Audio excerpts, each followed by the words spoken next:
Hi everyone. Inter second year subject Sanskrit question పేపర్లోని 9th క్వశ్చన్లో ఉన్నటువంటి పద్య భాగం నుండి తీసుకోబడిన ఏకవాక్య క్వశ్చన్ అండ్ ఆన్సర్ చదువుకుందాం. ఈ పద్య భాగంలో 6 లెసన్స్ ఉంటాయి. ఈ 6 లెసన్స్ నుండి క్వశ్చన్ అండ్ ఆన్సర్ చదువుకోవాలి. క్వశ్చన్ పేపర్లో 5 క్వశ్చన్స్ ఇస్తారు. మనం ఈ 5 క్వశ్చన్స్కి ఆన్సర్ రాయాల్సి వస్తుంది. Each one 1 mark. Okay, first lesson Kumudvati Parinaya. Kumudvati Parinaya. ఈ లెసన్లో 3 క్వశ్చన్స్ ఉంటాయి. ఓకే, ఫస్ట్ వన్ కుశః కీదృశం బాహుం దదర్శ. కుశః కీదృశం బాహుం దదర్శ. కుశః వలయేన శూన్యం బాహుం దదర్శ. ఆన్సర్ కుశః వలయేన శూన్యం బాహుం దదర్శ.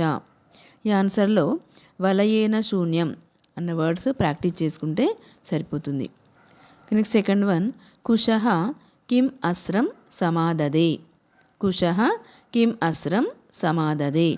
ఆన్సర్ కుశః గరుడాస్రం సమాదదే.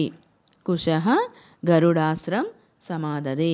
ఈ ఆన్సర్లో గరుడాస్రం అన్న వర్డ్ ప్రాక్టీస్ చేసుకుంటే సరిపోతుంది. Next third one Kumudvati Parinaya కేన విరచితః. కుముద్వతి పరిణయ కేన విరచితః. ఆన్సర్ కుముద్వతి పరిణయ కాళిదాసేన విరచితః. కుముద్వతి పరిణయ కాళిదాసేన విరచితః. ఈ ఆన్సర్లో కాళిదాసేన అన్న వర్డ్ ప్రాక్టీస్ చేసుకుంటే సరిపోతుంది. ఈ 3 ఆన్సర్స్లో ఫస్ట్ వన్ వలయేన శూన్యం, సెకండ్ వన్ గరుడాస్త్రం, థర్డ్ వన్ కాళిదాసేన అన్న వర్డ్స్ ప్రాక్టీస్ చేసుకుంటే సరిపోతుంది. రిమైనింగ్ ఆన్సర్ అంతా క్వశ్చన్లోనే ఉంటాయి. ఓకే, నెక్స్ట్ సెకండ్ లెసన్ విక్రమాంకస్య ఔదార్యం. విక్రమాంకస్య ఔదార్యం. ఈ లెసన్లో కూడా 3 క్వశ్చన్స్ ఉంటాయి.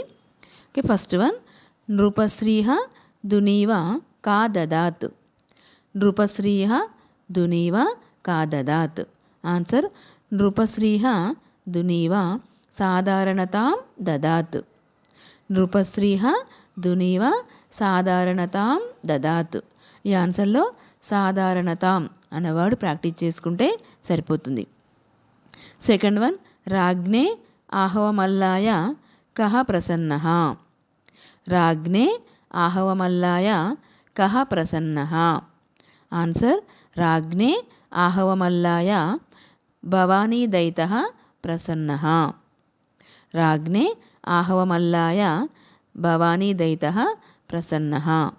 ఈ భవానీదైత ప్లేస్లో శివః అని కూడా రాసుకోవచ్చు. రాజ్ఞే ఆహవమల్లాయ శివః ప్రసన్నః. ఓకే, ఈ ఆన్సర్లో భవానీదైతః ఆర్ శివః అని వర్డ్స్ ప్రాక్టీస్ చేసుకుంటే సరిపోతుంది. నెక్స్ట్ థర్డ్ వన్ విక్రమాంకస్య ఔదార్యం కః అరచయత్. విక్రమాంకస్య ఔదార్యం కః అరచయత్. ఆన్సర్ విక్రమాంకస్య ఔదార్యం బిల్హనః అరచయత్. విక్రమాంకస్య ఔదార్యం బిల్హనః అరచయత్. ఈ ఆన్సర్లో బిల్హనః అన్న వర్డ్ ప్రాక్టీస్ చేసుకుంటే సరిపోతుంది. ఓకే, ఈ 3 ఆన్సర్స్లో ఫస్ట్ వన్ సాధారణతాం, సెకండ్ వన్ భవానీదైతః ఆర్ ప్రసన్నః, నెక్స్ట్ థర్డ్ వన్ బిల్హనః అన్న వర్డ్స్ ప్రాక్టీస్ చేసుకుంటే సరిపోతుంది. రిమైనింగ్ ఆన్సర్ అంతా క్వశ్చన్లోనే ఉంటాయి. ఈ వీడియో మీకు నచ్చినట్లయితే లైక్ చేయండి, షేర్ చేయండి, సబ్స్క్రైబ్ చేయండి.